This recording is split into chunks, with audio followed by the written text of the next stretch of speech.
What is up, beautiful people of YouTube? Welcome back to the channel. So we are in my office right now. My workshop is right over there. We will be over there in a second to install what is in this box on my 2016 Indian Springfield. So when I purchased my Indian Springfield from Head Motorsports as a used bike, it was missing the front crash bar. The Indian crash bar is about $350.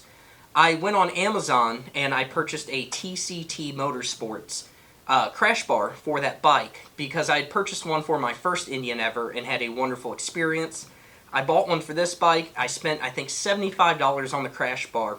They have since gone up to, I think, $100, but the crash bar has performed just as well as the factory one. It looks the same. It's virtually identical at a fraction of the price, and I've been curious about some of the other things in the TCT Motorsports lineup.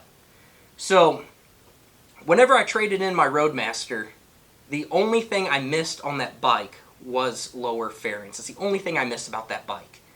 And I love the Springfield, but as I'm getting ready to do some longer trips, I really wanted lower fairings again. The Indian ones are $1,000. That could be cost prohibitive for a lot of people. I could have sprung for them, but to be frank, I would rather save $800 than purchase this right here. Or this could be foreshadowing. Who knows? We will find out. But I have purchased the TCT lower fairings. These are paint to match. They're available on Amazon, $210. So I'm going to stand up and we're going to unbox this and then we're going to head over to the shop and install them. So let's look at the outside of the box first. It says Fragile. Ah, Fragile. It must be Italian. And other than that, there is no really information there. There is a number. I don't know if that's a part number. I would assume it is. If you need the part number, pause it. But on Amazon, they are under TCT Motorsports Indian lower fairings. They have both the new style and the old style. This is the old style, which require a mustache bar. The newer style requires the big oval bar. Let's go ahead and open it up, see what's in here. Right in the top of the box, we have the hardware with rubberized clamps so we don't damage anything. My first thoughts here is this is very well packaged. I package orders all day, every day, right here at this very desk, so I am very critical of other companies' packing. If you follow me on Instagram, you would know that JP Cycles on the regular cannot pack orders worth a damn.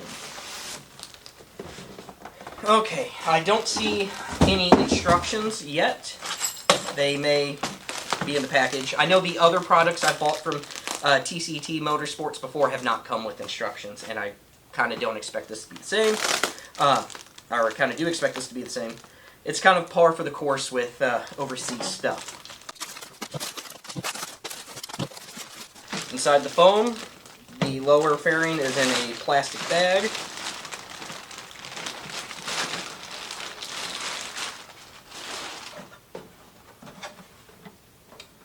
Paint seems nice.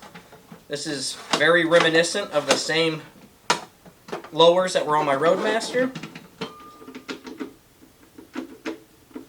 And the build quality seems pretty comparable to that was on the factory Indian ones.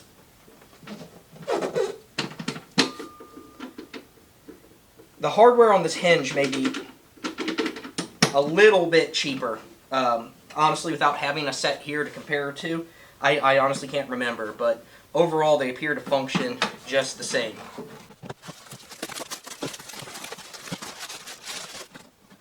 So no apparent flaws with this one. The only thing that gives it away right now that this is not an Indian one is the handle does not say Indian. That's the only thing that I see that tells me this is not an Indian part. So let's head over to the shop and get these installed. Since these came with no directions, we're going to do what we used to do before YouTube existed. We're going to use our brain to solve this problem. Now, if you're a Gen Zer, you may not understand that concept. Your brain is the thing between your ears that gives you thoughts. Oh, I don't even know if you Gen Z people think for yourself. I don't know how to describe your brain to a Gen Z person, but we're going to use our brains today. It's got these clips right here. There's lots of different names. I've always called them Jesus clips. And it's pretty easy to see how those are going to go. right there.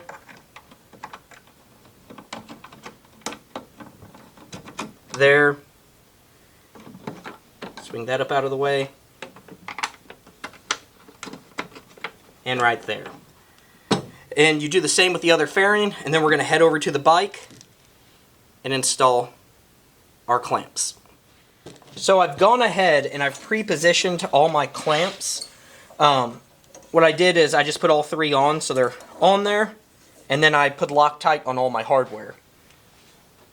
Now we're going to take the lower fairing, put it in place, and then I can just move the mounts where I need them to be.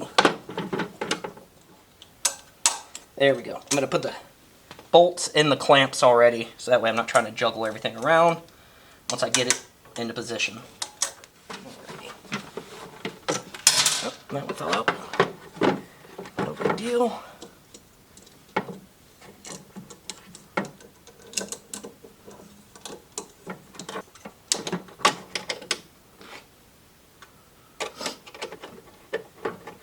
Right now we're just loosely starting all these so we can position everything. Okay, so as I was pulling the bike off the lift, I encountered an issue. It's nothing with the fairings, it's nothing with the bike itself. It's with these aftermarket wind deflectors I've put on. They don't clear, which I knew was probably going to be a possibility. So that's 2 bolts to take out, and then I should be fine. So I'm going to go ahead, take those out, and then we'll see if everything clears as the handlebars are turned. I just did 1 lap around the block. I pulled in right before all this started falling. These lowers deaden the airflow enough that I was able to keep my ball cap forward.